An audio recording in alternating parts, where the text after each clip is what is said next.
কিরে এতক্ষণ ধরে কোথায় ছিলি তুই? হ্যাঁ, ওই সেই নিমতলা বটতলার ওখানে গিয়ে দাঁড়িয়ে রয়েছি আমি। হ্যাঁ, 1000বার ফোন করলাম তোকে, একবারও ফোন ধরলি না, কিছু না।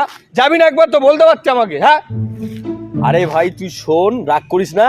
আমি গিয়েছিলাম একটা বাবার কাছে, ওই বাবাটা আমাকে এই ঘড়িটা দিয়েছে আর বলেছে তোর বন্ধুর ঘাড়ে ঠেকাতে, তাহলে ওর ভিতরে যা ভূত পেতে সব বেরিয়ে যাবে। তুই কি আমাকে চুতিয়া পেয়েছিস নাকি রে?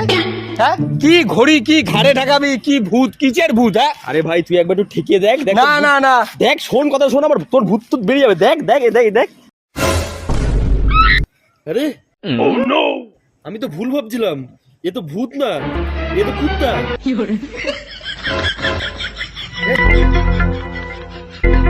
বাবাজির কাছে আবার যেতে হবে মনে হচ্ছে। আচ্ছা